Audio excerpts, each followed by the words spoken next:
no, you're the four. What Brenny Mojani, and you Wunyani P. Now, so I need fear the 9-4. But go get the Yakasamando. Ain't this a what I saw, Tiasia? Yakoji and you, no wind shadow. Frisana, ya dear, darling. Nobody knows tomorrow, other. Ain't the young Koji anyway. No wind shadow, no wind shadow. I love it, love it.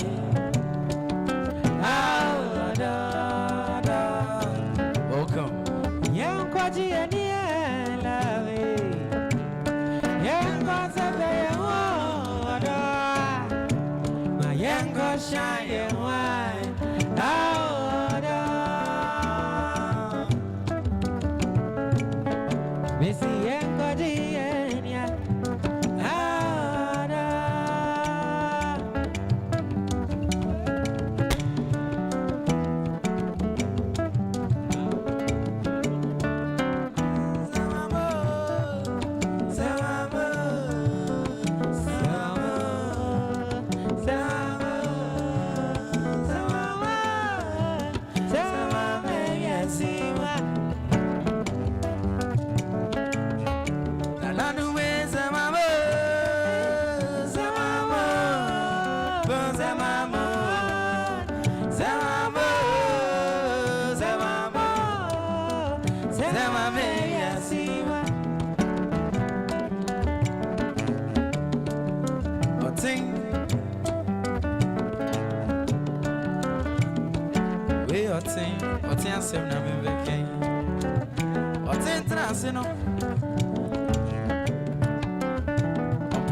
obey bia oh huna no e motene e basa debia no dia rewo debia no tinisi adakru bi die otin wa anyum e free na no ba ye ne se zewa maria simwa zewa mo zewa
Once again, you are listening to the Labone Palm Wine Band. Unfortunately, there is no palm wine. It's in our palms. It's in our palms.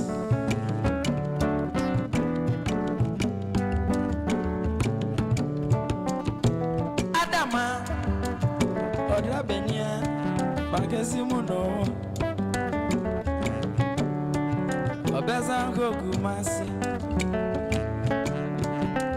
Adichana wasan Okanekana Okani boko boko Inti yobiara penasem Efonika mensuro Jezanko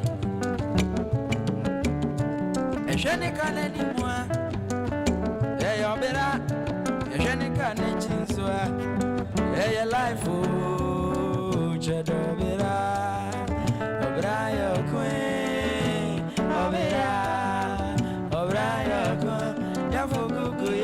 gugu you afidi ebe obira obraya kwe nyongo sa nyongo bwaju obraya kwe yabru gugu yeze gugu you afidi ebe kuta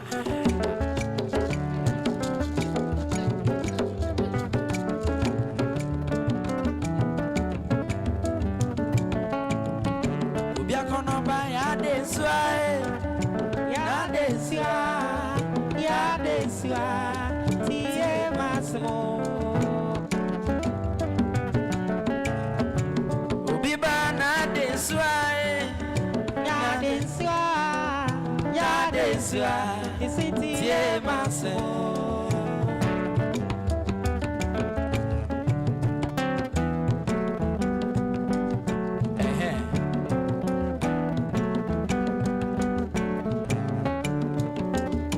Mama kwaba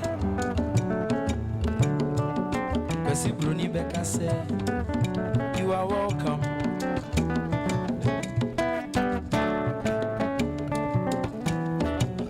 French Vive sur Becca said French if one on so What the NSA Bon arrivé Inti Bon arrivé Bon arrivé. Angna fono. Ni wakane se. Wezo.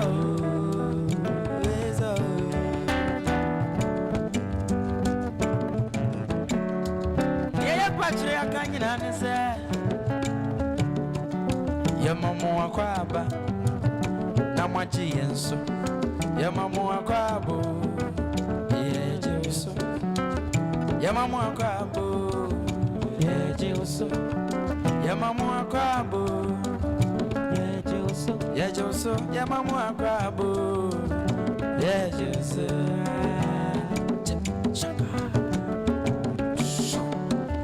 You are welcome.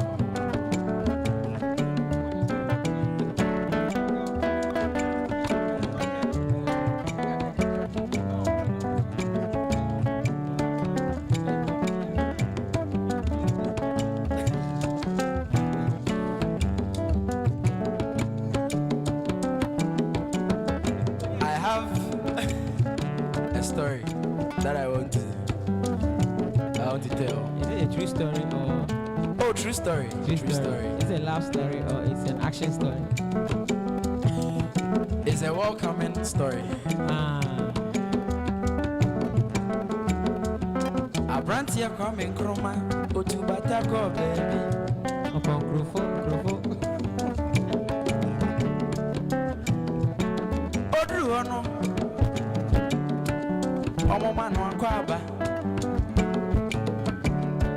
Omo ka say akwaba. Enso baby o free wenti. Send omo kan ye no. Ba me wanti asie ao. Angona me mu wuduwa ni ya ma akwaba. Ye kan we zolo. What you say? I just said I'm gonna afford a bit so. Yamawa kwabo, yeah Joso. Yamawa kwabo, yeah Joso. Yamawa kwabo, yeah Joso. Yamawa kwabo, yeah Joso.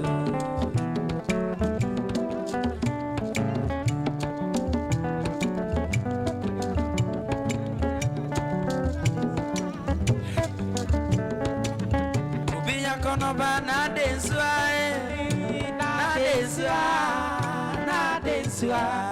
tie maso ubia kono ba na deswa mesi tie maso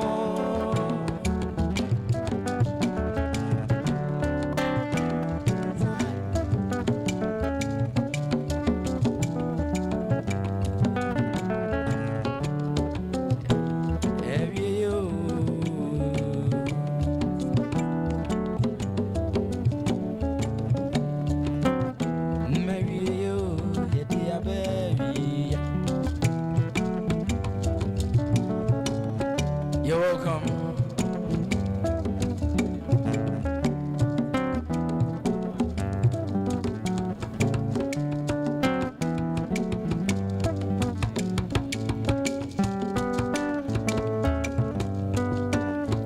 Once again, we are the Legon Farm Wine Band, and we call this one Autumn Grower.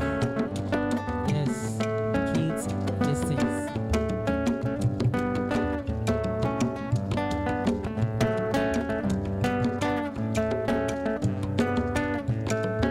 Dedicated to you all. Autumn Grower, Autumn Grower,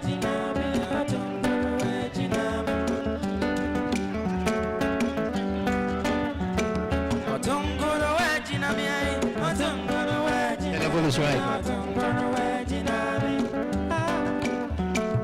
Many won't be painting, many won't be bread. I conquer, I got down the Yako basic, very safe here, yeah. Araboki, I don't go away,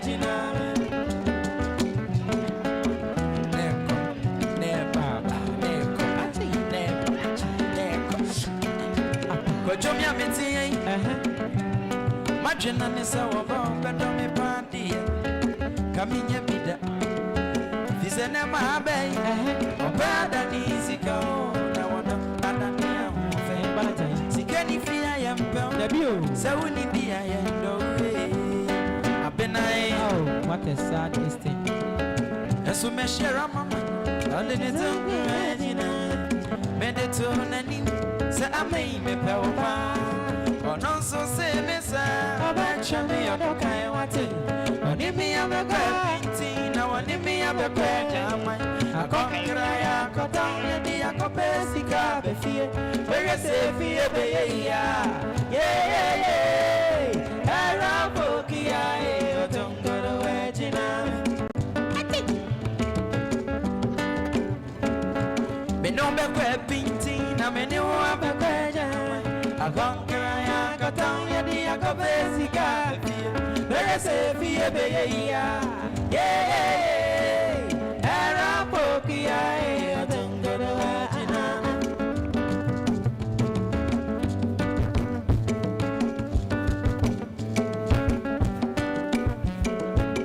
I love you, you love me. Show me your love, oh, darling.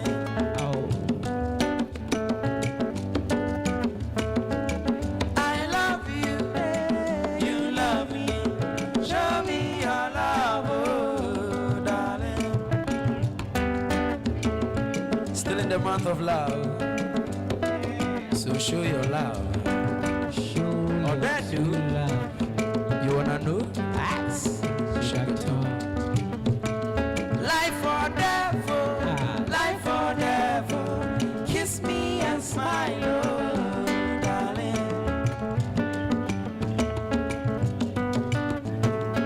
If you know they, I know they feel sleep.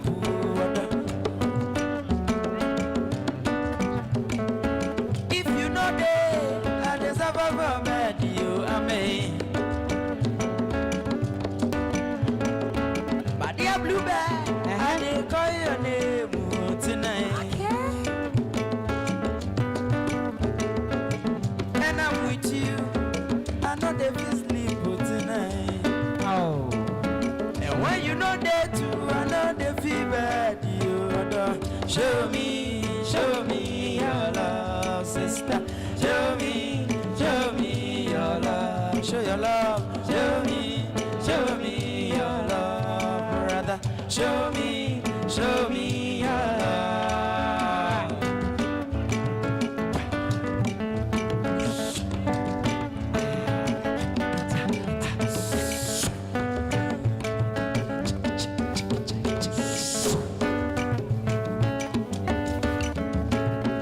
If you know they, I know they feel sleep tonight. If you know they, I know they feel bad, you know. The love I have with you, only death can separate us. Je show me your love, sister. Show me, show me your love, brother. Show me your love, sister. Show me, yeah, your love.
You're welcome.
Sita, Obadu anebano, Obama anebano.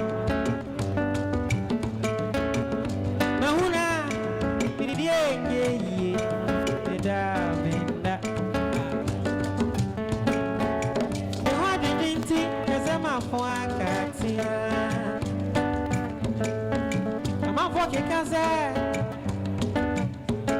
Hey, dear, do I mean?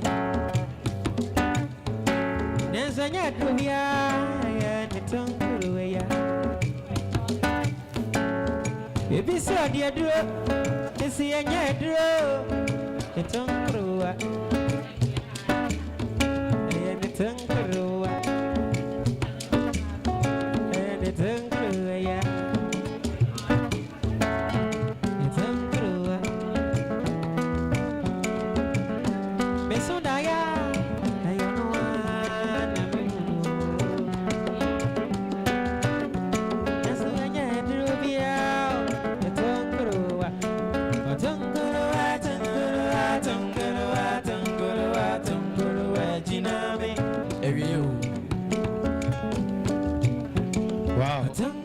very much. I'm not sure if I can identify all the Adinkra symbols on the ceiling. Wow.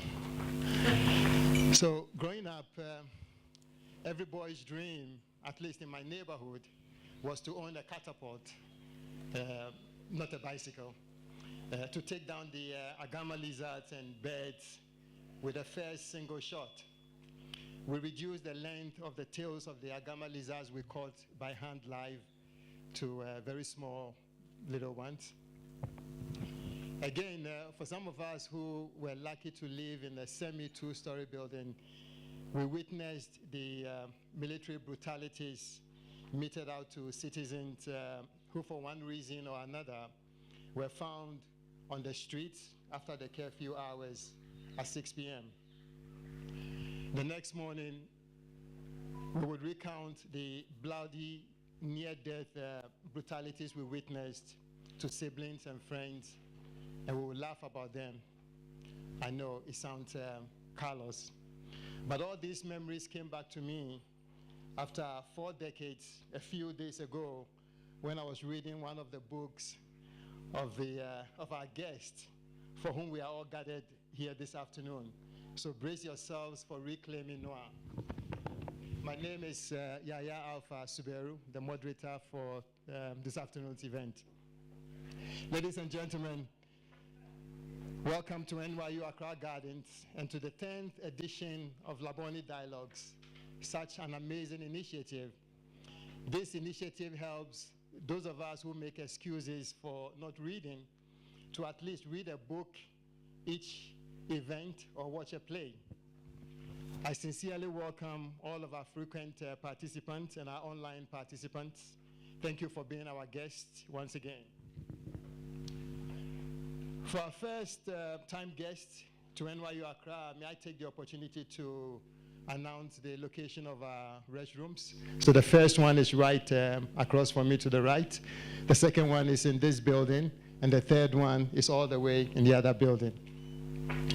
By the way, is there someone here who has attended all of the Labone Dialogues from the beginning, from Kofi Ganaba? Woo! So I guess when the books come, you might win yourself a book. When you see 3 books from the same author, same cover colors, red, green, and black, one of them has a human figure, the other one a gun, and the third an aeroplane, what will be running through your mind? I'll give you a few seconds for your imagination to run wild. I guess it might be similar to what will run through your mind when a cat is sleeping and a rat goes and bites its tail. When cats sleep, rats go bite him tail. Waiting they find. Palava, that's trouble. That's trouble. You find in trouble. With us this afternoon to help get into the fertile mind of our distinguished guest is Kina Likimani.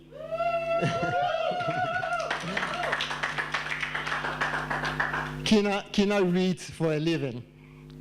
Ladies and gentlemen, shall we welcome Leye Adenle to NYU Accra Gardens for the 10th edition of Labone Dialogues.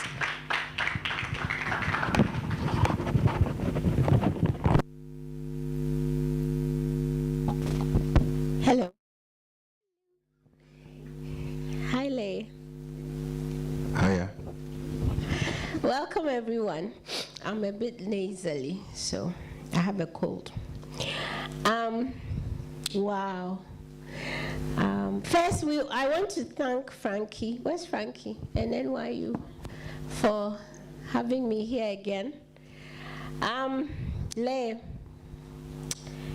So the first thing I'll do is that we're going to correct what I find to be maybe an error from your publisher, Easy Motion Tourist, because when you want to find out about Easy Motion Tourist, your first book, they talk about Guy Collins, and so and Guy is he's supposed to be a British hack. And so you might think the story is about Guy. But really, it's the first in the Amaka thriller. And I was wondering, why does that keep happening? And so it must be your publisher who did it. Yes, we actually had a discussion about it, and they explained to me that they had done tests and stuff, and this was the blob that they put on the back of it was what would get people to buy it. Get people to buy it where? I don't know. But I left him out of the subsequent books for that reason. Good. So tell us about Amaka and the America thriller series. All right. So the series is about Amaka and what she does. So Amaka, a Nigerian lawyer, quit law, or rather stopped practicing to focus her energy and time on running a charity, the Street Samaritans. The Street Samaritans looks out for sex workers because sex work in Nigeria is illegal. The people caught up in that industry are subjected to the worst form of crimes you can imagine, especially women. Amaka's charity gives them legal representation when the police arrest them, and if they can't bribe the police, they end up, going to court. Gives them protection, health care, safe houses like Anti-Babies Hostel. And also, if any one of them wants to return to school or to start a business, the charity would help them to do that. But predominantly what the charity does is it just performs that function that the government should be performing for all its citizens, but it doesn't. Now, that's what Amaka does officially. Secretly, she keeps a record of the men in Lagos that use sex workers. The women themselves give her the information when they've been with someone. And she does this to keep the women safe. So when someone turns up on the streets for the first time, the older, the more experienced women will say to her, there's a phone number you need to have.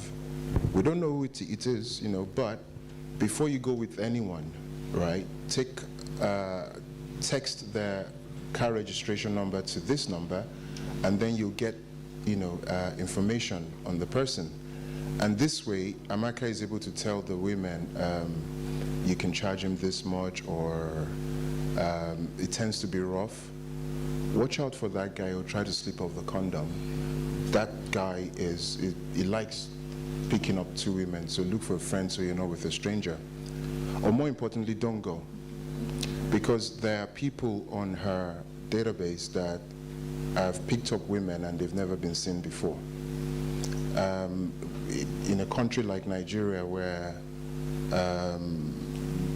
the traditional beliefs have been bastardized and been turned into so-called black magic, and these religions are now in the hands of charlatans, a lot of times, to scam their victims, they do all this, human sacrifice rituals and all of that, which is essentially a scam, because they would first start fleecing the idiots out of their money over a long period of time, and then when finally this person doesn't have any more money or is becoming a problem, they'll tell you, go bring a head or something, believing they wouldn't do it, but some people are so desperate they go and do it. Now, who's a better, victim for that than a sex worker that has traveled out of our own state to a different state, right, who the police don't protect, nobody protects, nobody knows their real name, so you can't even identify them. And Amaka's fear is the day a woman will turn up dead because she didn't want them not to go with someone. The series starts on that day. Okay, thank you. So how, because I like the story a lot, so my question is, how did you write the thriller so that it does not become a litany of problems? That's, in other words, how did you get the story out? You see what I'm saying? Otherwise, then it would be corruption, crime, this, that, and the other, because African condition. We are getting to how you wrote. How I wrote the book, with a lot of red wine. It's true.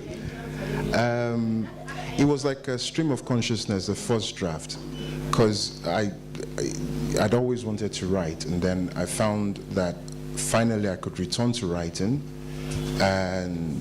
but I wasn't writing. Then one day I was with my mom and her 3 boys, and when the 4 of us get together, we solve all the problems in the world. You know, we come up with solutions for this, for that, everything. And for some reason, you know, we'd gone from talking about God knows what to talking about the eye incidence of mutilated, naked female bodies found on the Lagos-Ibadan Express Road. And as we talked about it, as we discussed this about what can be done, it just occurred to me that we had all assumed we knew what was happening, right? So we were discussing not even legalizing prostitution or sex work rather, but decriminalizing it. We talked about safe places for them and all of that.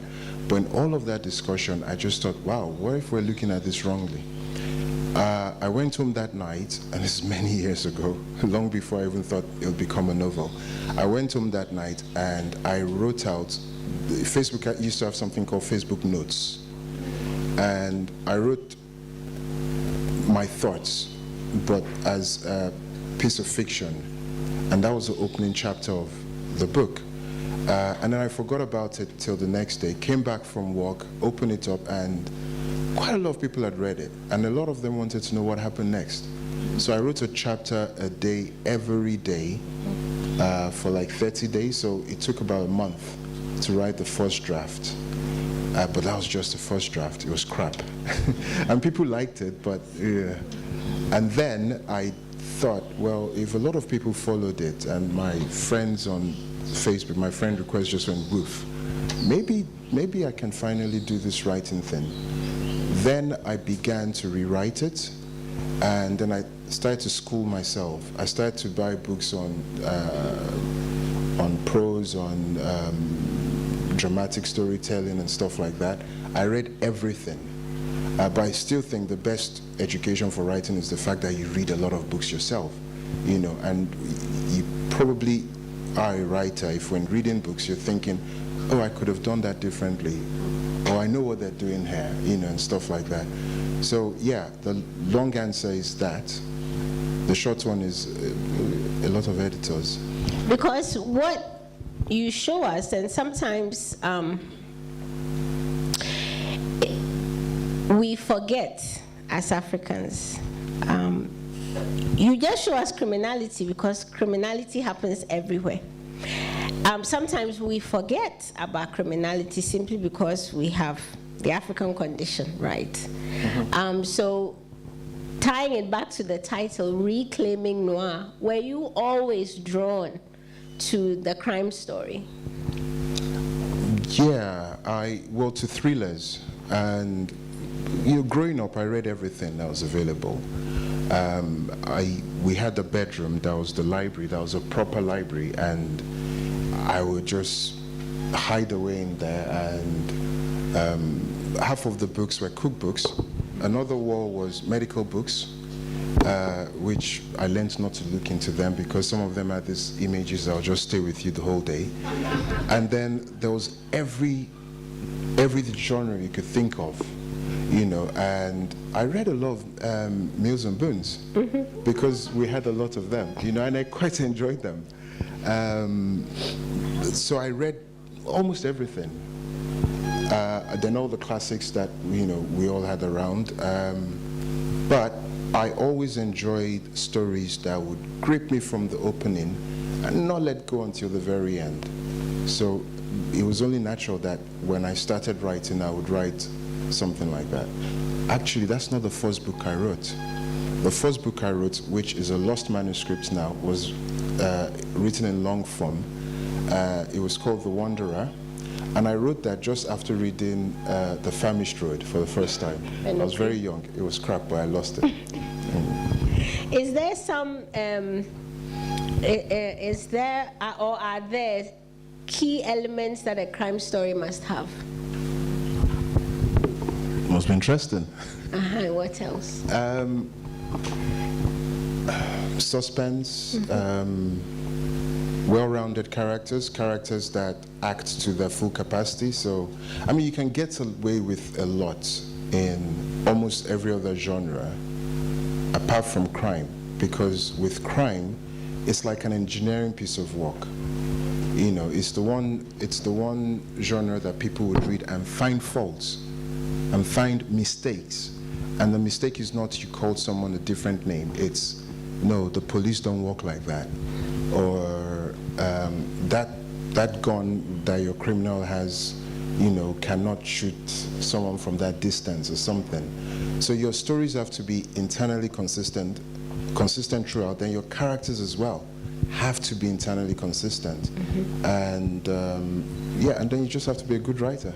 We were talking about it when in our pre-event discussion about, for me, the utterly contemporary feel to your stories. I mean, one of the scenes here, they are playing Burna Boy's Last, right? So, which literary fiction from Africa, sometimes part of our problem is that a lot of the times we want to run away from the reality of our environment. But in your crime fiction and also in Kwei Cortes as well, there's a great feeling of time and place. We will always know this was 2020 Lagos. Can you talk a bit about that and also about the setting? Why this is important that you write Lagos at this time in this way? In this way. Just to say, Kwei Cortes' new book, I'm not sure it's out yet. I did a blog for him last in La Paz. Amazing. He's fantastic. Jesus, yes. The book is amazing. Anyway, so with a series, right? Years might pass before the next one, and you need to solve that problem of James Bond doesn't age. Technology changes around him, times change, but he's still that person, right? And one of the ways you solve that problem is in every subsequent book, you bring elements into it. Just you mention Burna Boy's Last, or something, just to update it. Sometimes you can't. For example, Bar Beach, because Lagos itself is a character in the books. Bar Beach in Lagos, the very famous Bar Beach, is no longer there. You know, it's been sand-filled, and if you didn't know, if you were driving towards it, you'd think, who's gonna build those towers in the middle of the Atlantic Ocean? But am I gonna deal with that? Probably not. I'll just avoid Bar Beach. So that's how you do it. You use things like music, like what's going on right now to kind of bring it up to date. And the choice of Burna Boy was, he's got a lot of followers, so maybe maybe they'll go by it. Do you start, when you started Amaka, Easy Motion Taurus, yeah, the thriller series, did you know it was going to be a series? Yes, well, not really, because I initially wrote it just, for people on Facebook. But then when I wrote the last chapter and I put the end of the story, I started missing the characters, and I wanted to do stuff with them again. And then when I started editing it, I started seeing other stories. So at the time it was going to be published, I knew I was going to write a series. And I already had plans for, at one time, 8, but that's because I had titles for 8 books. But then I already had the plan for the next book for When Trouble Sleeps. The central themes in When Trouble Sleeps actually has to do with when, lynchings and everything. Yeah, but I knew it was going to be a series. And most crime thrillers are. You don't create such rounded characters who have, believable supernatural powers, of detecting, and then you throw them away. You keep working with them. I'll ask one last question, then you read. Your themes. I think it's easy for me to see elections, politicians in the second story, the church, religion in the third one. Why did you pick them, or is it that, is the Amaka series really about power? Yeah, it's about crime in, it's essentially crime. And the thing about crime thrillers or any form of crime novel is it's the one genre that really, really holds a mirror to society, because the crimes that are committed in any environment are based on the political, the social, the economic conditions of the country. So if you want to know what life was like in the 60s in a specific place, go read the crime thrillers then. It'll be a reflection of, you know, the situations around them. And right now the situation in Nigeria is that we're blessed with very corrupt leaders, thieving politicians. Same here, same here. Yeah. So yeah, I'm writing crime, but it really started as wanting to say, hey, this thing, this killing of young women, why aren't we thinking of this as well? Why are we looking at that? Like, this could be what's happening. Why is no one doing anything about it? And I think in a way, you don't set out to be preachy, but if you're writing crime thriller, you actually, you know, you're fighting crime. Your characters are fighting crime. And in so doing, they're also exposing to your audience, to your readers, hey, look at what it's like here. We still have to deal with stuff like this. Yeah. Thank you. He's going to read now. Here. This one first.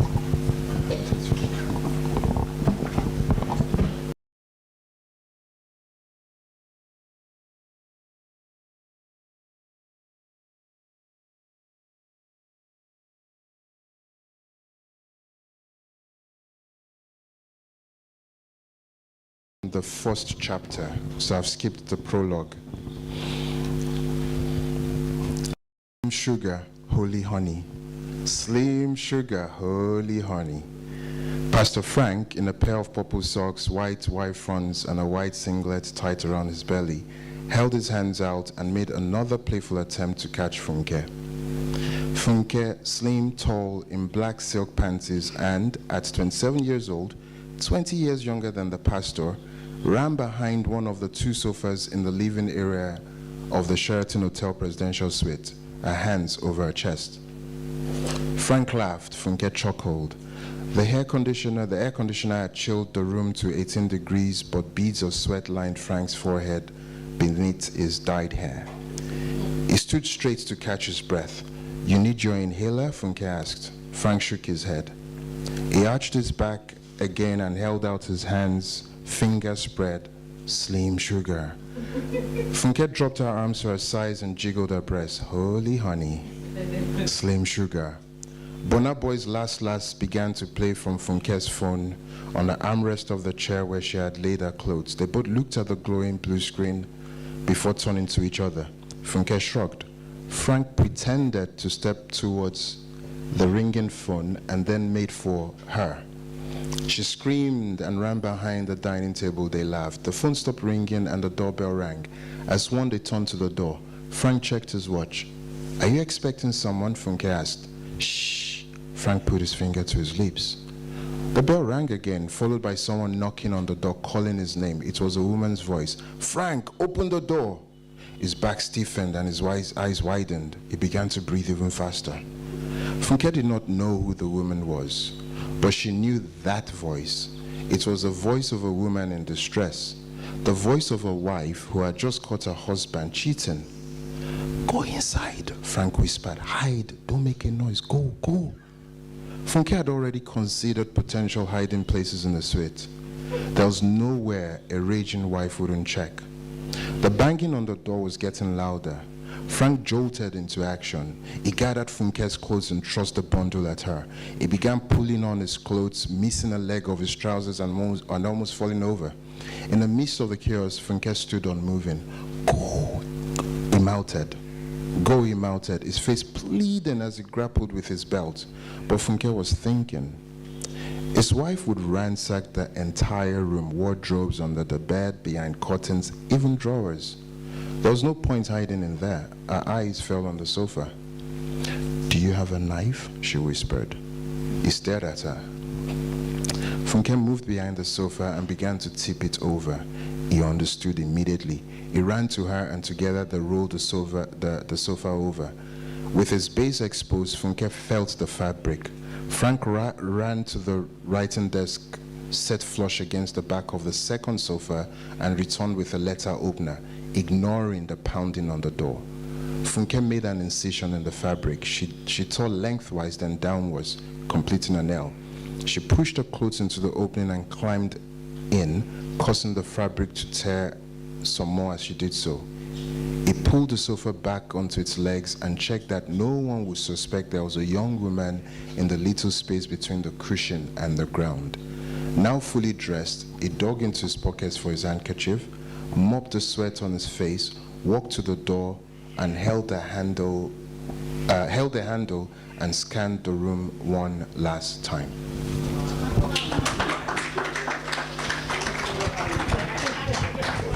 Thank you. I want to ask about pacing. How do you pace? Of course, it's a thriller. But really, how do you do in The Beautiful Side of the Moon? You've even given titles to every short chapter. And I mean, I read a lot. I don't mind reading a big book. But I know I appreciate the short chapters. And I really loved, it's effortless reading the book because the pacing is so well done. How do you achieve that? Well, I got some good tip from another crime thriller writer. He said to me, drink a lot of water before you go to your computer. And then when you need the bathroom, start writing. You are kidding. How do I do that? I simply follow one simple rule. Would I want to read this? Would this hold my attention?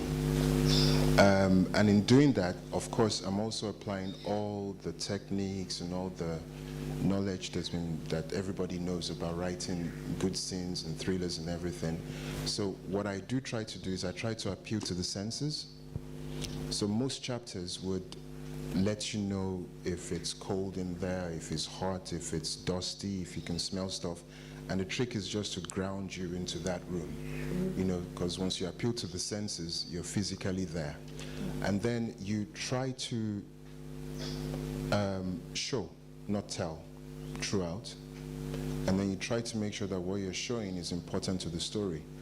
So if a beautiful paragraph, is lovely, can win you the Booker, but it doesn't move the story, you get rid of it.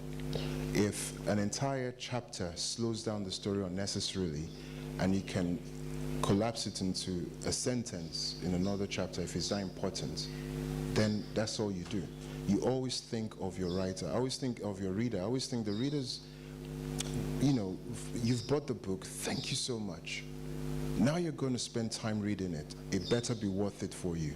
So I don't want you to read and, feel like I want to skip the pages. Mm-hmm. So that's the trick, just writing what you want to read. Okay. Yeah. So do you find that are you doing that as you're writing or it's coming through the editing process? Well, both. You think you've done it well through the writing, and then when you're done and you come back to it, you find out, yes, it was a good idea, I didn't send this to my agent yet. So you then start editing.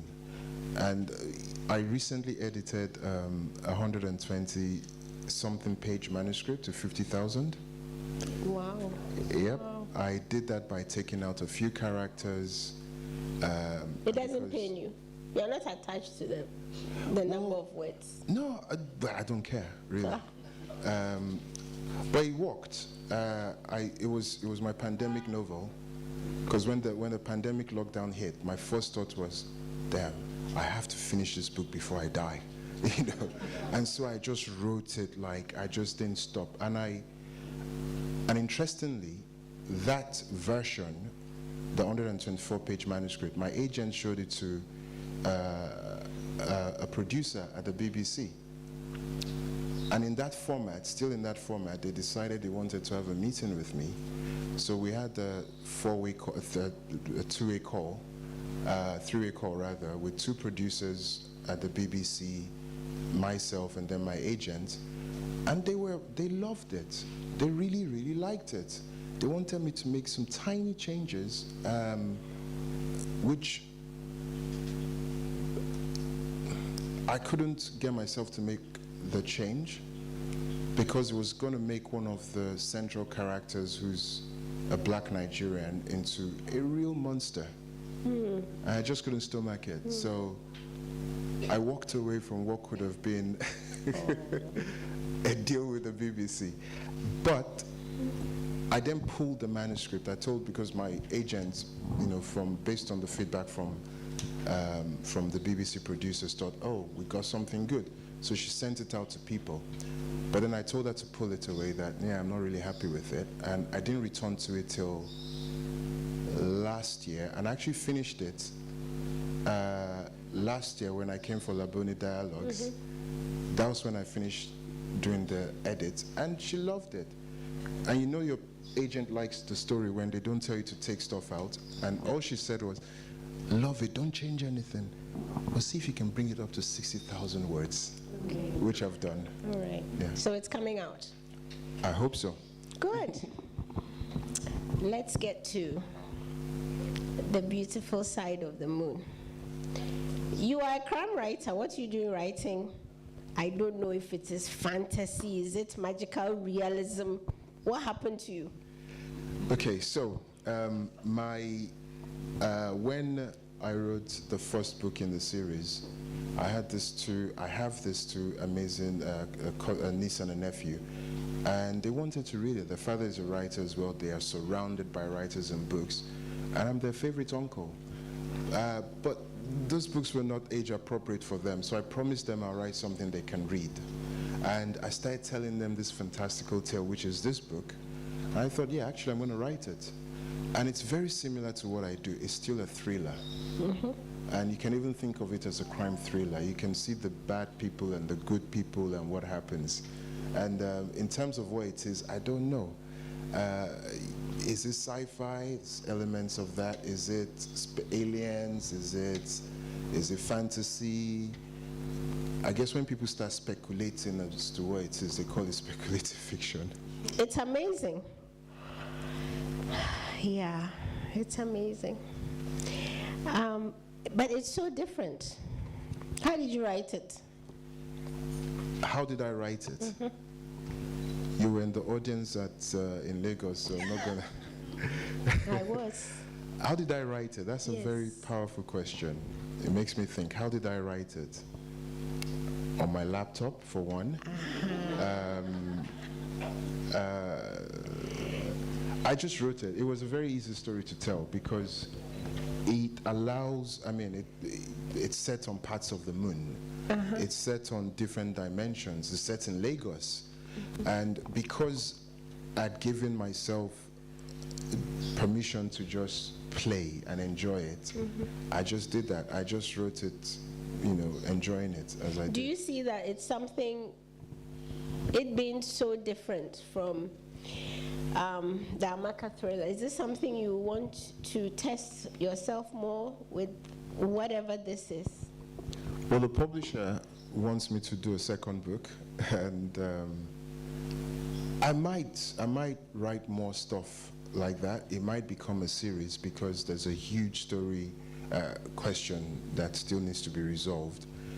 And yeah, I'll probably write other genres. I'm probably going to do historical fiction. I'll probably do, I might even try my hands at literary fiction. Yeah, I'll enjoy being very highfalutin in the chapters. The one I won't do is romance. Why? Well, because I believe that we should be careful what lies we tell people. Yeah. But I mean, the lies it's all fiction. Well, yeah, because, listen, if I didn't know better, I would think that from crime fictions, I would think that the first time I land in America, someone's going to mug me and they're gonna kill me and kill my parents and you know, if I have a pet, they'll kill it. But it's not true, is it? But I know that's not true. I know it's not likely to happen, because I know that's not true about America. I know I'm reading a piece of crime fiction book with romance, because romance, love, and this belief in this thing called love, just like, you know, believe in God, it's like a religion. It gets to you. And when you read those books, like the ones I read when I was young, Mills and Booms, I thought I thought the most beautiful people were white men with chiseled chins and barrel chests called chat or something, you know. And then I actually thought women truly swooned. Have you ever seen a woman swoon? I have never. Like, why does that word even exist? Yeah, but people believe it. Yeah, and then you find. But what's the swooning thing? I've never seen it. But you could write your own version of romance. I don't understand. Oh, well, okay, maybe I'll do that. Now you've convinced me. A romance thriller. Yes, absolutely. Yeah. Okay. Do we want to do a question, or should he? How much time? We have timekeeper. Okay, one question. Some questions from the audience, please. Yeah, you are. Yeah. So, Leye, there are a few mentions of Ghana in the first book, Easy Motion Tourist. And Guy Collins never trusted anyone in Nigeria, except for one guy, Ade, who's supposed to be his fixer. But at the time he was in Nigeria, Ade was in Ghana. Is that to say that you have that relationship with Ghana where you trusted everything about Ghana, and because he has ties to Ghana, so he was very reliable? Yeah, so when I was a lot younger, my siblings used to tease me and say I was adopted. And they would introduce me and they'll be like, yeah, and this is Leye, our adopted brother. And even though I knew it was a joke, I think it must have affected me, because when people would then meet me growing up in Nigeria and they'll tell me, you look Ghanaian, I started really thinking, I remember that school teacher who used to do lessons for us. And maybe, you know, I need to talk to my mom. But yes, I think I've always had a deep internal connection, I feel, with Ghana. A lot of my friends growing up were Ghanaian, because, you know, Nigeria was full of people from everywhere in those days before we became a bit crazy. Yeah, and I really like Ghana. What can I say? I wasn't even aware of it until you pointed it out to me. You know, not just those two, but the other themes around Ghana. Well, thanks for pointing that out. Thanks.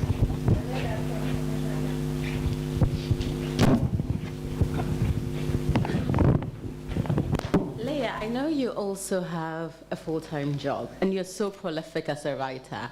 How are you able to produce so much? What are your routines? Any tips and techniques that you want to share? Yes, I'm going to put them into a How to Write book. You can buy them. Share some. All right. I was trying to get away because I didn't know what to say. Okay, so yes, I do have a full-time job, and it's not just a 9 to 5.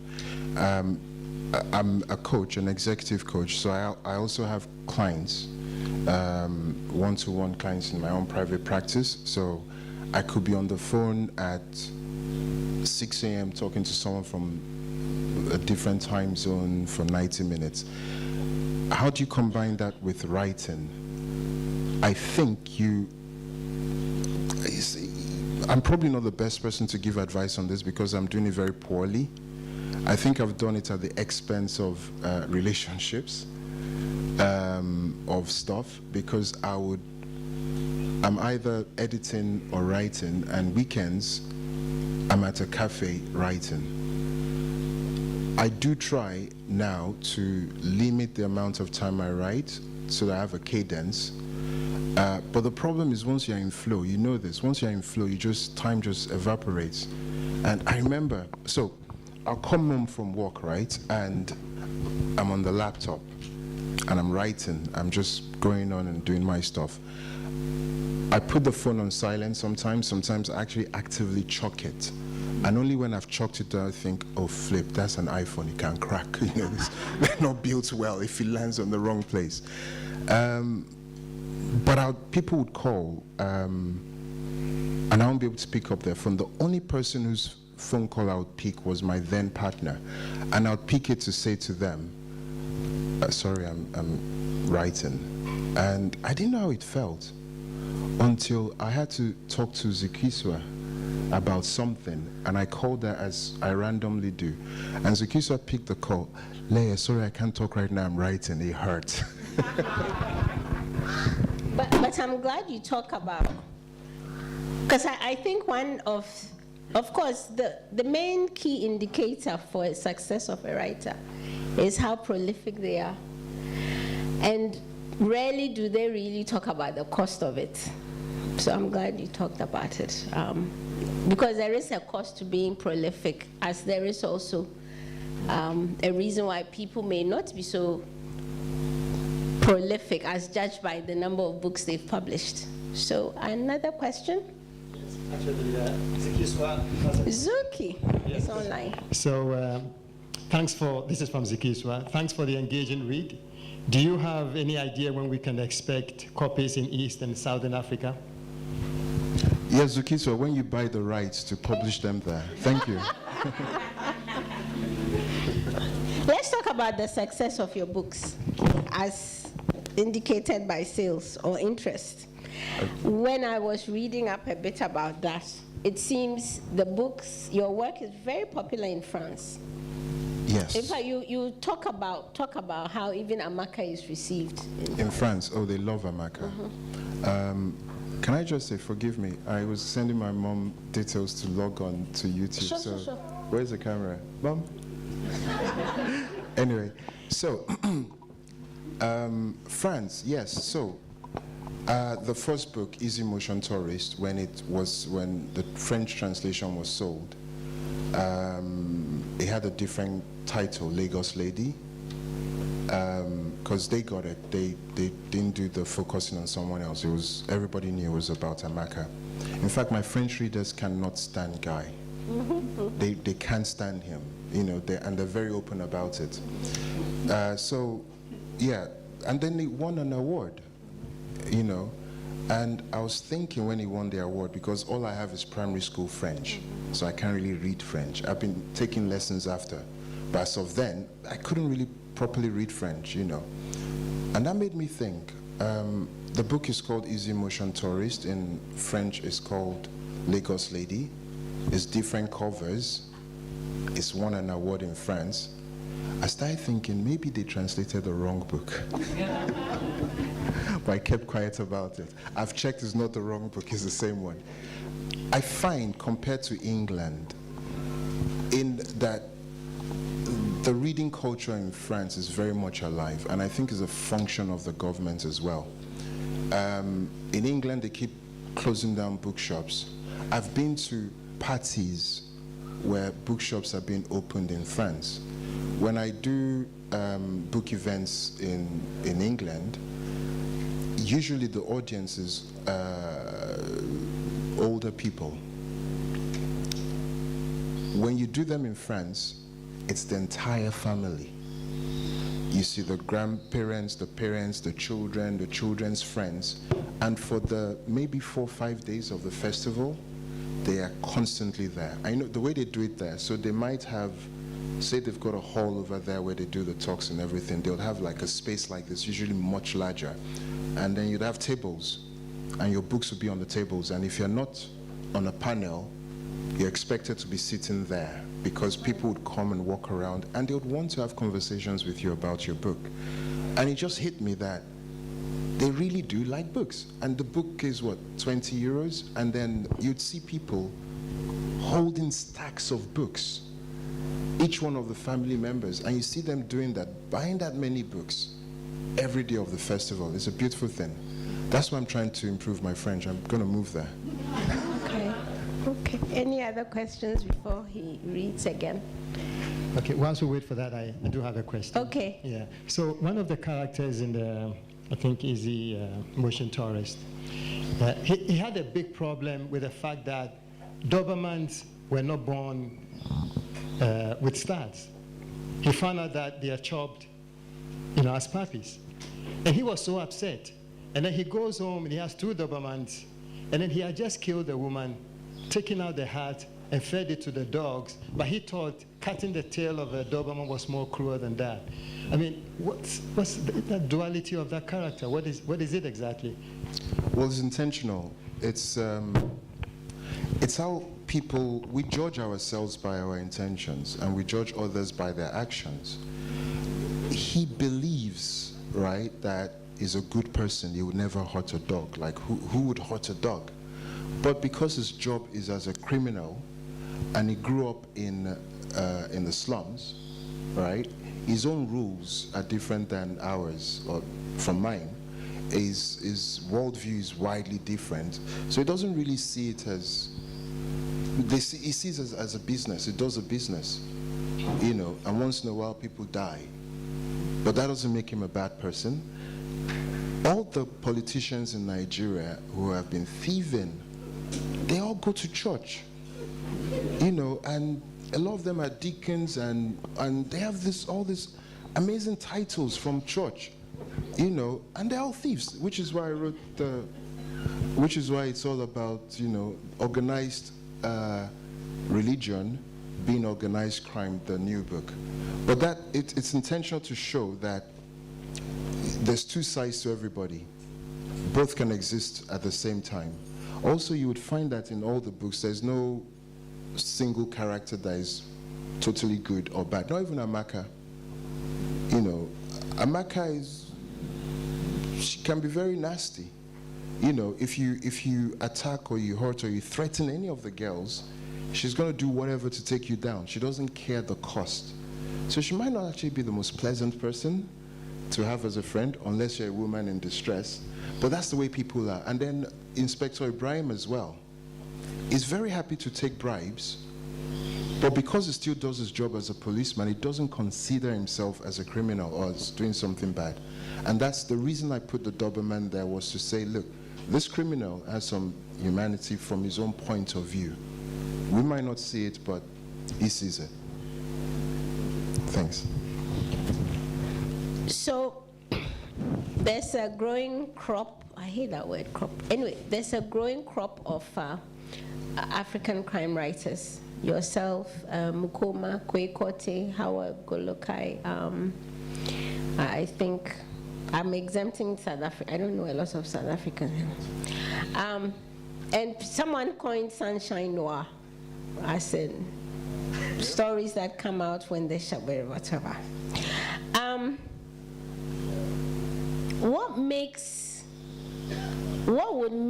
our noir different from other noirs? Well, I think ours is best. Thank If you. you think about it, there was a time when Nordic noir was everything, right?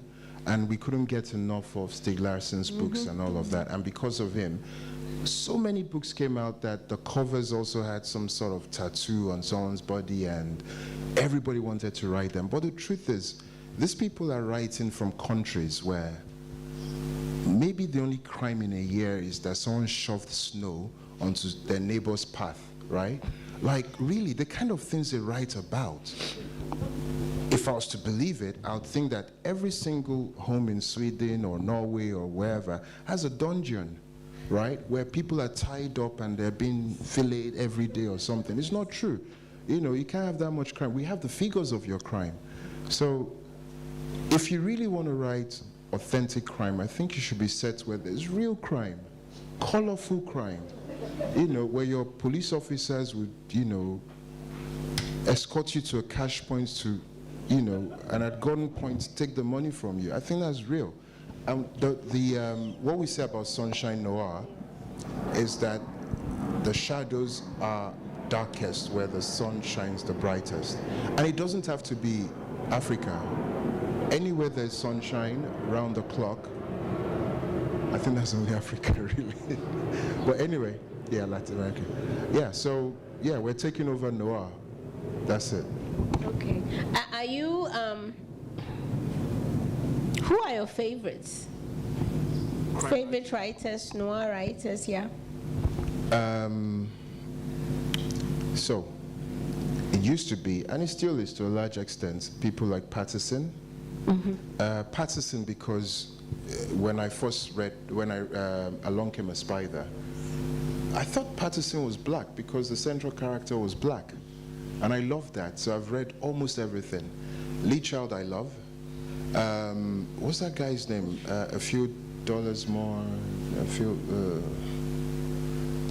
I forget his name. James... Elroy? No, not James. Oh, I love James Elroy. He's an amazing man.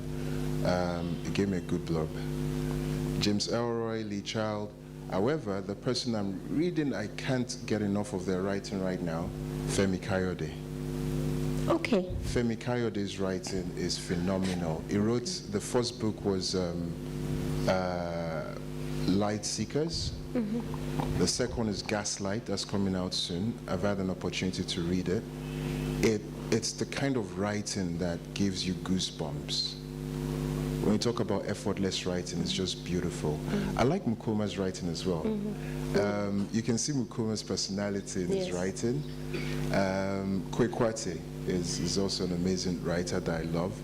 And we often talk about this new, all these crime writers in Africa, but crime writing has been in Africa forever. Most of the earliest works were not necessarily literary fiction. A lot of the early works were either crime fiction or fantasies and stuff like that.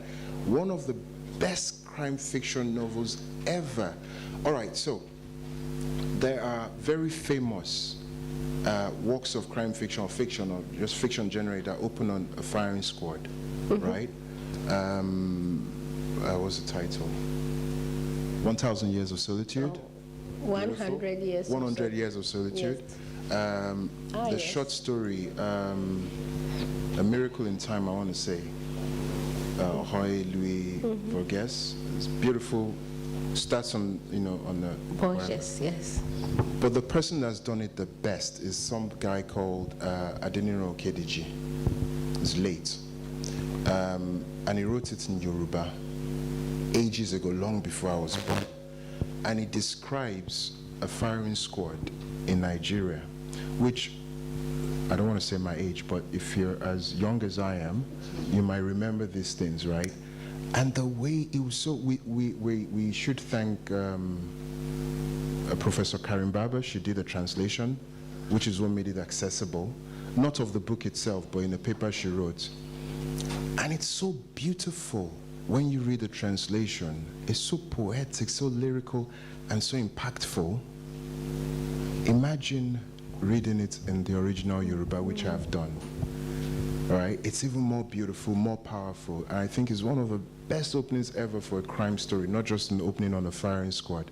And this was done not as one of the first, but as he, according to him, copied or chose to be mentored by a much older crime writer, another Yoruba crime writer writing in Yoruba as well, who wrote detective series. Wow. Who serialized his first book, his first book was Itan Segilola Story. So this gentleman serialized the story, this gripping tale of this woman who moved to Lagos, and as it was with stories of that time, it was a lot of morality stuff in there and whatever. But it was crime, basically, and Lagos was like a huge character in it. And this was done when Okediji, who died in his 80s, was a kid, and it was written in Yoruba. And this man, what he did was, he did a serialized story in a newspaper, and nobody knew who was writing it. It became so popular that people started sending money to the newspaper to send to Segilola because, damn, your life is hard, and then when the series ended, it then got made into a book. Only then did people discover that the author was none other than the publisher of the newspaper. He was was You found a published. good way to sell papers. By doing a crime thriller. By doing a crime thriller. Yeah. You want to read another questions? So while you pick, which book are you going to read? When are we going to get, because you see me, I like the crime shows. I do. I engage with a lot of crime, and I love the police procedure. I love any kind of inspector series, detective series. When are we, please work on getting back in the graces of BBC or Netflix or somebody, because we want, we want really good, the thing about your books and all the other side we've talked about, the stories are well written. We recognize the place. It's not some kind of nebulous, unidentified African setting. We know this is Lagos, this is Accra, this is Tema, this is Takoradi. You see, this is Nairobi. So when are we going to see that on the screen? Well, I've actually sold rights to all the books, and these ones have gone through a writer's workshop. So we have a pilot script. Okay. Or as I say, they have a pilot script, and it looks like it might get done. We've just sold the rights to The Beautiful Side of the Moon as well. Wonderful, wonderful. So I'm hoping that'll come out. Thank you. Your last reading, which one are you going to do?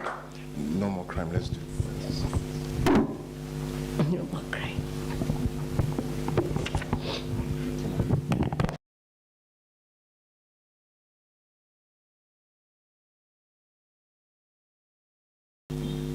Okay, this needs explaining because you'd be lost.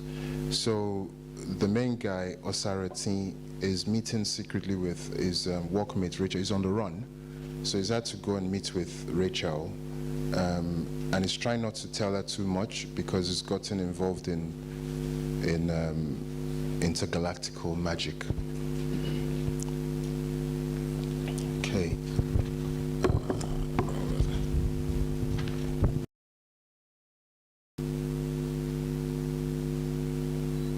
A tall, slim man in a black suit had walked into the cafe and stopped at the bar. He rested his elbows on the marble top. He had a full head of slicked back silvery hair and a neatly trimmed beard. A gold watch peeped from beneath the white cuff of his shirt. He saw me, the narrator, Osarati. He saw me and his face brightened. "As I live and breathe," he exclaimed, "it is you." There was clearly a misunderstanding. I'd never seen this man in my life. I gave in to the impulse to look behind me in case someone else had materialized. "It is him," the man said to the barmaid. "Yes, I'm talking to you, you," he said, pointing at me. He beamed like he had found a long-lost friend. "Imagine finding you here. What are you doing here? Hiding? Who's chasing?" Something told me he was not a friend. The man walked over to our table, undoing the single button on his jacket as he did so. His belt buckle was a silver skull with tiny studs that shone as if they had been polished. "May I?" He pulled out a chair and sat opposite me. Rachel was silent. Perhaps she could feel the force radiating from the strange man. He placed his elbows on the table and clasped his long fingers together. He had tattoos of animals and insects between the joints of his fingers, a dog barking, a coiled snake striking, an eagle grabbing a chick with his talons, a scorpion poised to sting. On the back of his left hand, he had a swarm of bees. Tattoos flew out from his cuff. The hairy legs of a large tarantula spread across the back of his other hand. He looked at Rachel's bowed head, smiled, and winked at me. "She doesn't know, does she?" He asked. "Who are you?" I asked him. "How rude of me. I am Titus. He turned to Rachel. "Do you know who he is? Do you know who they say he is?" Titus unclasped his fingers and stretched his hand across the table. He had tattoos on his palms too.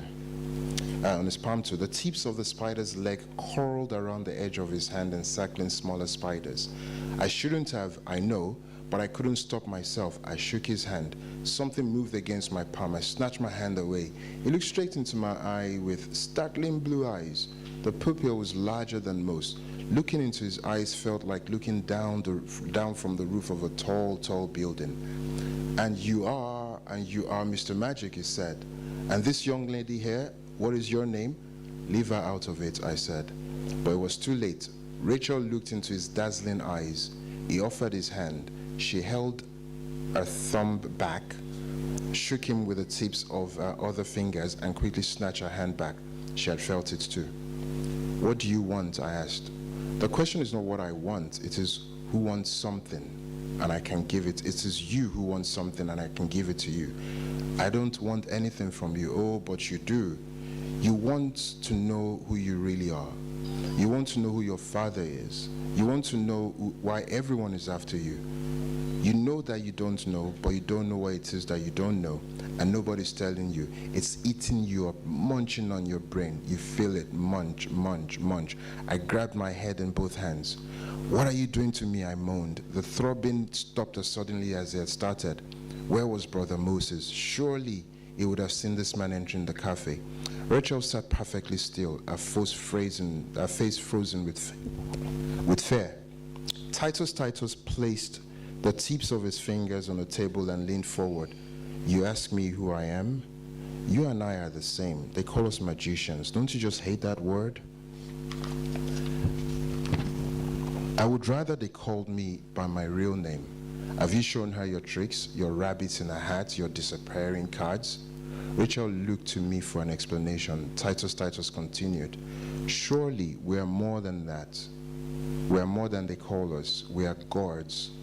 We are more than superior. We are amazing, you and I. Awesome. He turned to Rachel, who inched closer to me. You, woman, are you afraid of me? You should be. Did your heart not start beating faster the moment you saw me? Did your sweat glands not go to work when I walked in? Those are the cells of your body reacting to superiority. Your body knows it. Your soul knows it. I am you multiplied by infinity. I am incomprehensible to you, and you fear me for it. They all do. It focused on me again. It felt as though thumbs were pressing my eyes into their sockets. You have been told to be afraid of things that go bump in the night. That's good. But you must also be afraid of things that go bump in the daytime too. Titus was enjoying every moment. When he leaned forward, Rachel and I leaned as far from him as we could without tipping. He suddenly yelled, "Boo!" Rachel and I screamed, jerked backwards, and almost fell off our seats. I had to grab the table to get my balance back. Titus threw his head back and laughed. He stood up with one sudden movement, buttoned his jacket, and looked squarely at Rachel. He spoke to her like I was barely there, as if my imminent absence was a foregone conclusion. You have no idea who he is, do you? His new friends would have you believe that he is the sum of all things, the recurring number, the solution to every equation, an irreducible quantity. They've been filling his heads with flattery. They're calling him the Mac Daddy, the real deal, the bum, the shizzle. They say he's a cat's pajamas, the real McCoy, the midnight cowboy, or like the English say, the dog's bollocks. His pupils doubled in size as he turned to me. They've been telling you that you are magic personified, yet here you are, hiding amongst the humans you're supposed to save. People don't want another prophet, brother. They need a leader. He shook his head. You, Mr. Magic, not in a billion galaxies.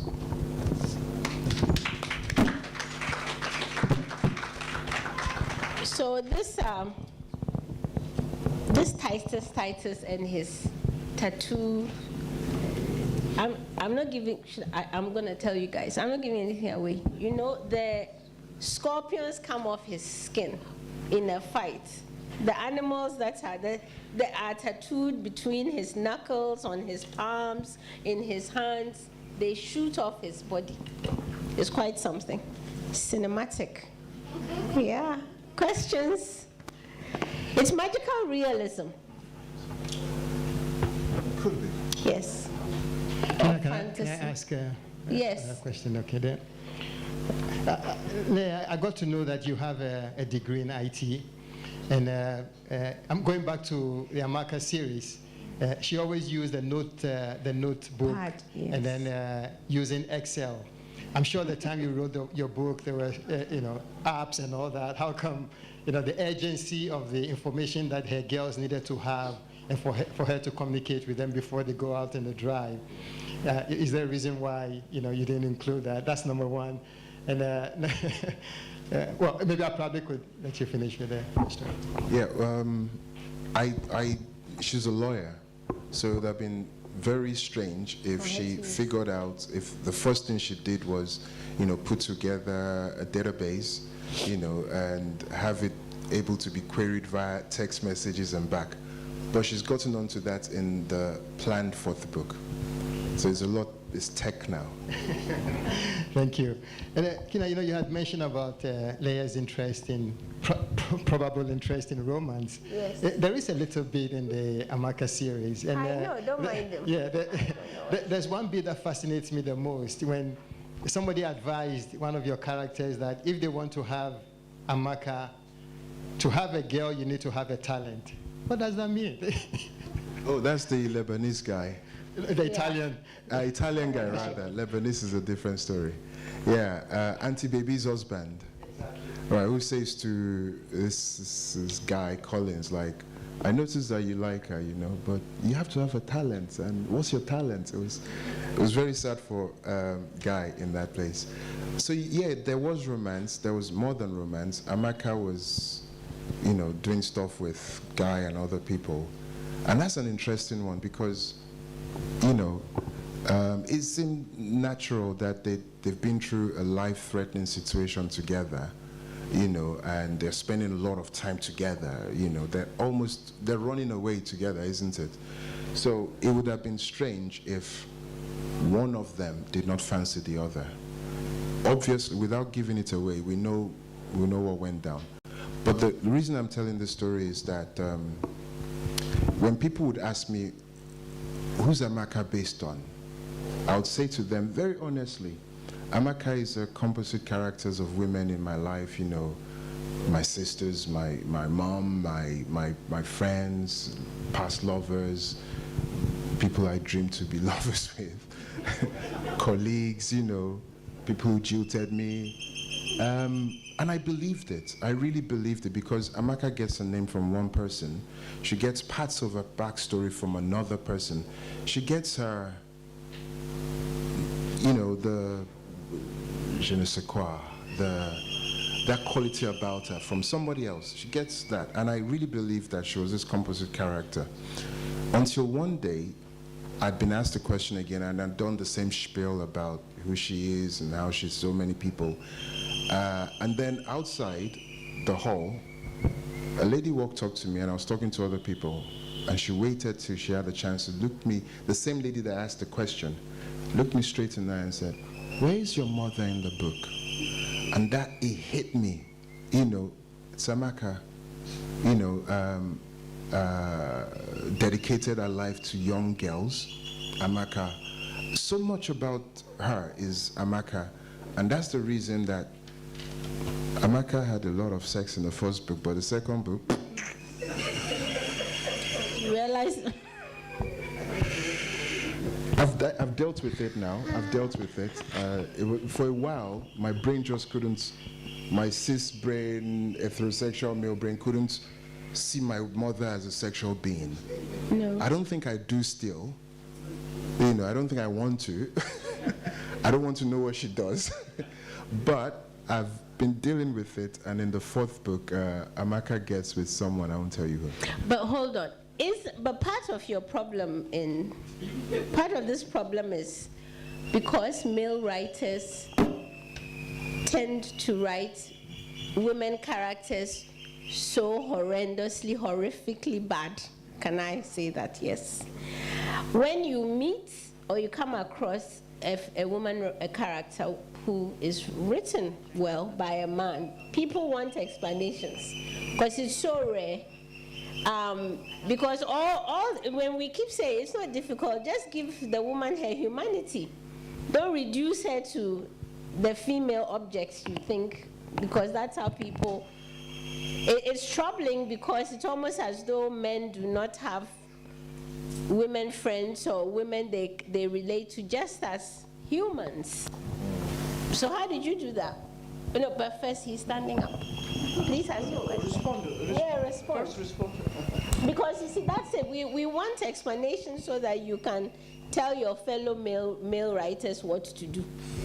Well, my friends who are writers, they write amazing people. You know, you just write people naturally. I think empathy is very important. So if you're going to write somebody convincingly, you must be able to empathize with them. There's a very easy shortcut. You give them the voice in your head, the voice of someone real. You know, it doesn't matter who. And then you just, well, it can't be reason I write female characters well, because I do with all characters. Yeah, I grew up with all men grew up with women. Others, so it doesn't work. I think that if part of the solution is empathy. Empathy can be hard for the majority of men towards women, so they should work on their empathy. Yeah. Thank you. Because I really wanted to thank Frankie really for this initiative. For me, this is the first time when I discover you. I heard about you. My name is Abdurrahman Jallo. I'm the UNESCO representative in Ghana. So I will be very interesting now to go through your books and to discover the genre, the noir genre. So you can hear from my accent that I'm more francophone. And I was very interesting to see how actually you happen to be that popular in France. Was it through the prize, or you have a background, an interaction with French? And it came to the question on the public. I think she asked about the sales. And who are your readers in Africa? Is it Nigeria, Ghana, only Anglophone country? What about the Francophone country? Who are your public? And I'm very interested to see that, because your genre also may help us also to sell the reading lecture. And when you talked about the genre, like the African genre, maybe the best one, and maybe it's true, because when you see the success of the industry, the movie industry from Nigeria, very successful, and with no barrier in the languages, so maybe there is a way also through this new genre also to connect and to bring the African people and more audience to the public reading. And lastly, please, just to share the information, I'm sure Frankie shared with you, Accra will host next year the World Book Capital program from April 23 to April 24. So Accra will be the center of the world for book, as Port Harcourt was in 2011 or 2013, I think. So it's an opportunity. Maybe you will come back to organize something special on the genre, on the noir here in Accra. So Akwaba. Thank you so much. I do. I'm used to having to. What made you popular in France? Was it the price? It's just my amazing good looks, you know. I don't know. It's actually, I think I do. So the first time I went for a book event in France, it was the biggest crime writing event in Europe, Quai de Polar in Lyon. And this was my very first time I was doing anything with books in France. They have this massive hall, like the Hall of Commerce or something, beautiful, massive. And all the desks are there like I described, you know, and so you walk into a room and it's full of writers from, you know, people you've read, people you admire, you know, people you've, you know, been dreaming of writing like them or whatever. And then I sat next to this man, Dion Meyer, a South African crime writer, and his wife. So his wife had come with him. So Dion was there, I was there, his wife was behind him. I remember surreptitiously taking a selfie, so he wouldn't notice, and sending it to my publisher. You know, like, look who I'm next to. It was that much of a big deal. Now, every time, the queue for Dion Meyer's books it snaked out of the hall through like the corridors of the hall, all the way out, right? It was massive. And every time Dion would sign a book, he'll say to them, this is my brother Leye. He writes amazing thrillers. My very first book event in France, I sold out the 250 copies my publisher brought. I thought it was going to continue. But apparently, sitting next to Dion did a lot for me. And it's something that's quite big in the crime writing family. Everybody's always helping everybody out. James Elroy, I met him briefly in Barcelona, talked to him about my books. He said to me to send a copy to his publisher. I thought, yeah, he's just fooled me off. So I had my agent do it. I was having a terrible day anyway, I was having a terrible day. I get home and there's an envelope from my agent, and I thought, yeah, maybe they remember it's my birthday. Yeah. So I go upstairs, I'll never forget. I'd bought fish and chips. It was one of those nights when you just need bad food and wine and just something to make you happy. So I had fish and chips, I had a bottle of wine, opened my bottle of wine, poured myself some, sat with the fish and chips in front of the telly, ready to, this is my day. I'm just going to feed and drink these worries away. But normally I'd have all my mail next to me. So I'm sat ready for that. I opened this letter up, expecting to find a card inside. I found another envelope. It was an handwritten, addressed envelope to my agent. Inside was a handwritten letter from James Elroy. A full page just praising the book before he gave me a blurb. Now that's James Elroy. That's like up there. But that's exactly what every crime writer does. And someone actually pointed it out to me that, why do you keep freaking out? You do the same. Remember when we ask you for this, when you do that? But it's such a beautiful thing. And I think in the crime writing family, we're very well known for, apart from drinking a lot, but we're very well known for helping each other out. So I think I've had a lot of help. And I think the books are also good. Yeah. That might be what's also selling them. His other question was, who are your readers here on the continent? My readers are anybody who enjoys crime thrillers. I don't have the statistics to say, here or there. I do get, you get fan mail. It takes a while before you recognize it as fan mail, isn't it? When you get messages from people. And it's from all over the world and all over Africa as well. So somehow the books find their ways there. Just like I've read people who are not Nigerian, who maybe have never been to Nigeria, but their books find their way to Nigeria. Did you answer all the questions? Yeah, I think so. Did that answer all the questions? Oh yeah, no, definitely. Oh, absolutely. Absolutely. Any other question? Yeah. Yeah, we have, okay, from online. Right.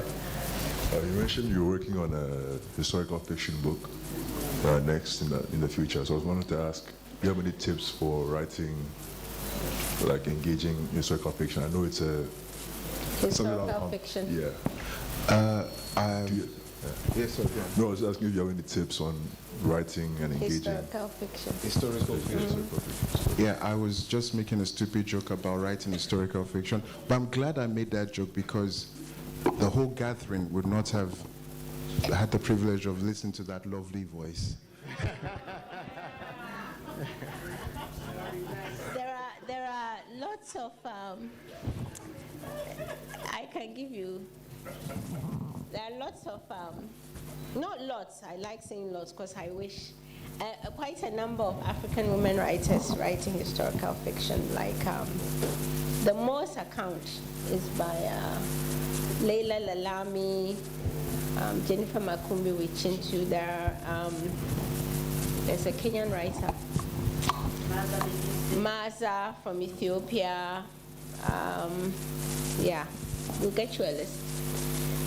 Any other questions? We have a question from our online participants. Wait, Okay, absolutely. Hi. So you write crime fiction, right? And My question was, have your stories ever hit too close to home, and have they ever gotten you in trouble? Well, interesting question. So, after writing the initial manuscript, I'd rediscovered writing, and bloody hell, why did I ever stop this? I then started a satire website.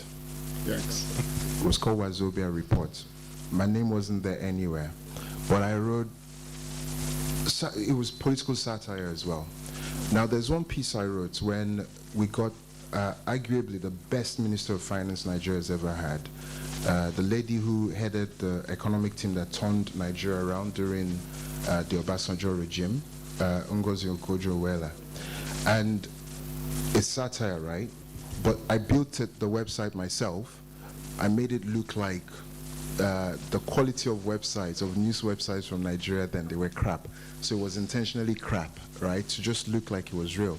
And Wazobia Reports was a play on Sahara Reports, which is, right.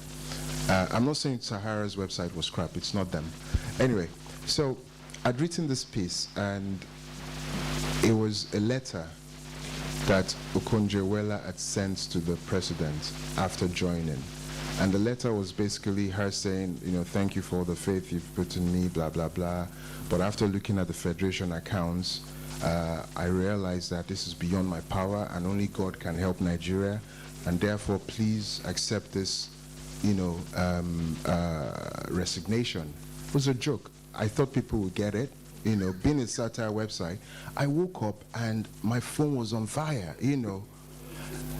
The government had responded to it. Oh, God. The detractors, the enemies of Nigeria, and their sponsored allies have spread this very malicious story about, it was scary. But luckily for me, you won't find my name anywhere on the website. I also serialized a novel on the website, Chronicles of a Ron's Girl, and I enjoyed watching people in the comments, you know, speculating who the author was and saying, the one I loved the most, I know this is Ngozi just trying her hands at something light. I'm like, yes. So you haven't gotten in trouble. I'm hoping that the third book, Unfinished Business, and the third book in the thriller series, which is very critical of organized religion in Nigeria, I'm hoping that it'll get me into trouble with organized religion, because how else will I get onto BBC talking about my book? So I'm actually praying for that. I'm believing in God for that. Yeah. Good trouble, I call it. Good trouble. Thanks.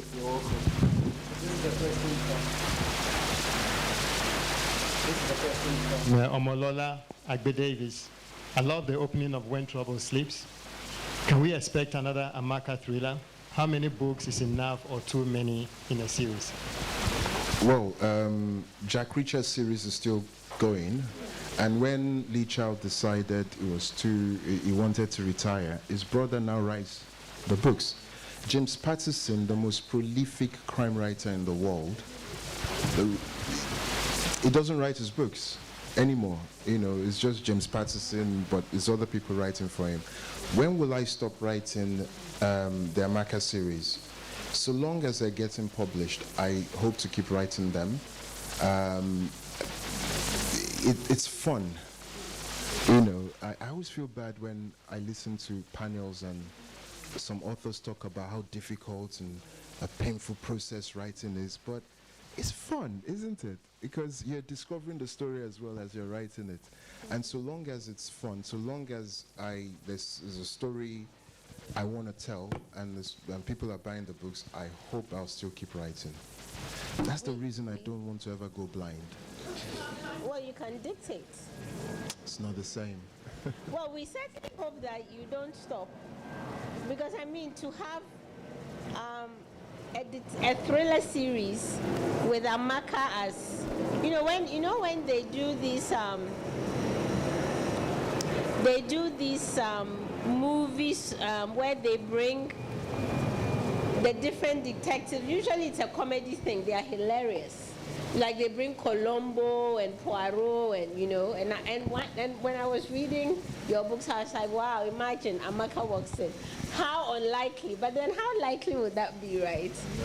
From Lagos, a person, you know, someone like her who works with her population, her sex workers, being in the pantheon of thriller and detective. So thank you, yeah. Actually, I've been working on the 4th book, and I've been doing workshops with Femi Kayode on the 4th book. So it's actually something I'm gonna be writing this year, the 4th book in the series. Okay, so we're done. So I want to thank you for coming and for us to have this conversation. I can't, it's so, you guys, you just have to read the crime fiction that is coming out on this continent, because it's just so, what's the word? Nourishing, affirming, entertaining. It's primarily stories are entertaining. Entertaining to see, you know, to see, even like, that's why you will get in trouble. You look real, like police won't act like that. It's so nice to see it in the book saying, yeah, that's how our police will act, the scoundrels, you know? Or this is how we can solve crime. That's why everybody thinks every single murder in Accra is a ritual murder, because we have no crime labs. You know what I mean? It's our contemporary reality, and there is something to be said for affirming what we believe and know about our own lives in books, and for it to entertain us as well is priceless. So thank you. Super duper duper. Shall we have Frankie, the site director, to give us the vote of thanks? Very, very briefly. Thank you so much, Kina. That was wonderful. I've known Leye a long time, and it was nice to see him squirm. Leye, thank you for coming home to NYU. You know that this is your home. This has been your home for a while.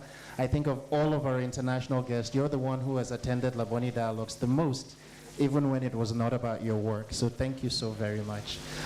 We here at NYU, we have been a private university in the public service, and so literature is very important to us. As our UNESCO head just reminded us, Accra is the world capital of books. But in his very French way, he said next year. No, this year, sir.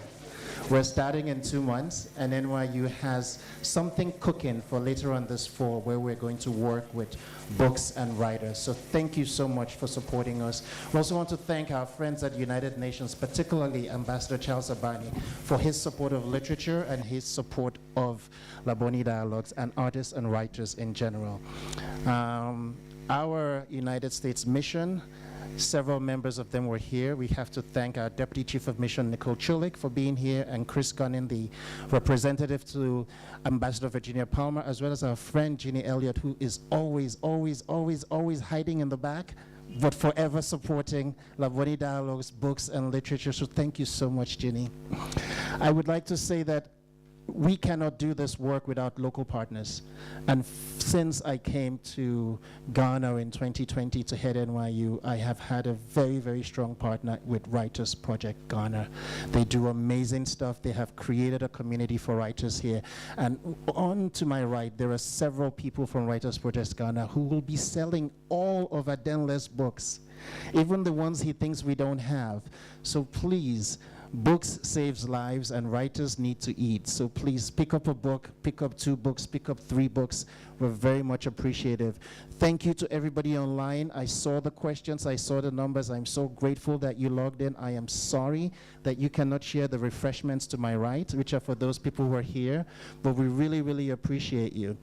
Labone Dialogues is a thing that we here at NYU do for the love of our community, and we hope that you will continue to come when we have the next one. We have many, many things cooking, so you'll be hearing from us.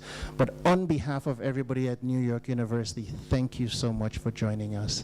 Leye will be signing books, right? Until the last person leaves. So thank you, thank you, thank you. Until the last book is sold, sorry.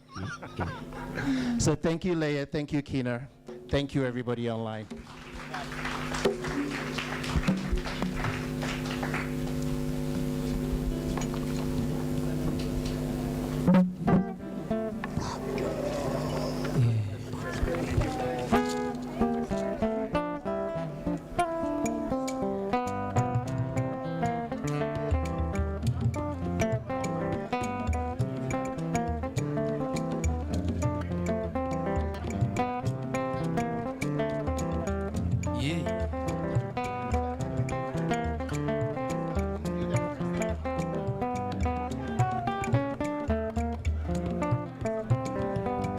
The sun is up, spirits high, people everywhere.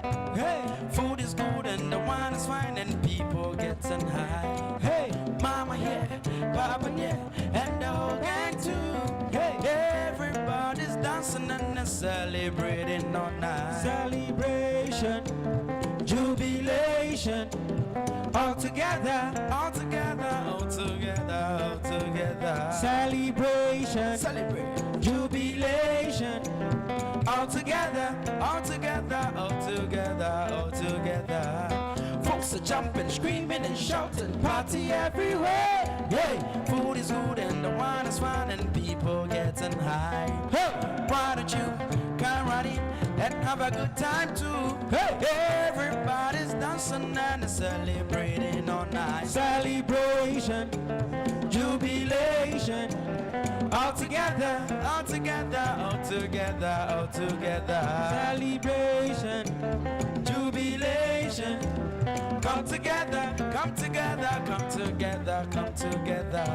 The sun is up, spirits high, people everywhere. Hey, food is good and the wine is fine and people getting high. Hey, mama here, papa here, and the whole gang too.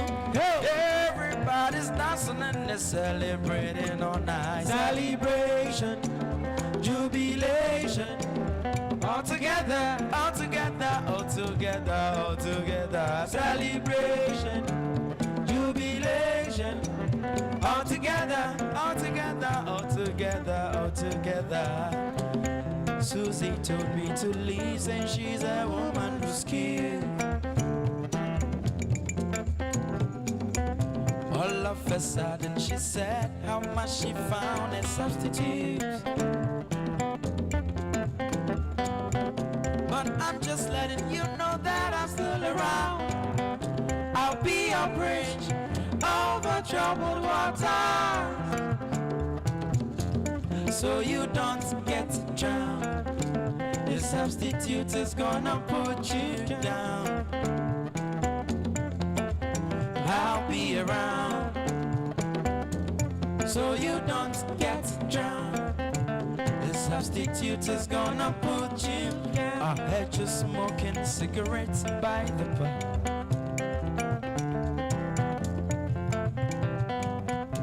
Since you told me to leave and don't come back,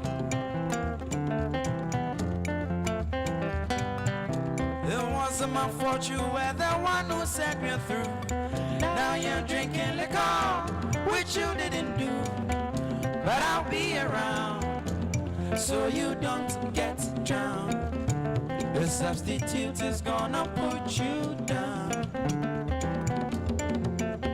I'll be around, so you don't get drowned. The substitute is gonna put you down. Come now, I am. Come now, I am. Come. Oh no, I'm a one. Oh no, I'm a one.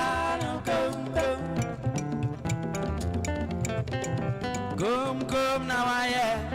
Come now, I am. Come. Oh no, I'm a one. I'm a son of a one. Come. And with the bus away. Bus away. Hey, Bibi Bo, Yazina Besse. Bibi Bo, Yazina Besse. Yazina Besse, oh, Sunday Bonia Dosso. Yazina Besse, oh, Sunday Bonia Dosso. Yazima, you waiting morning for pepper dada. Yazima, you wait on concerning so pepper dada. I'm young queen Jack, one so we can do that. Massami and Aquari, Sissy Pirana, away. Massami and Aquaria, Sissy Pirana, away.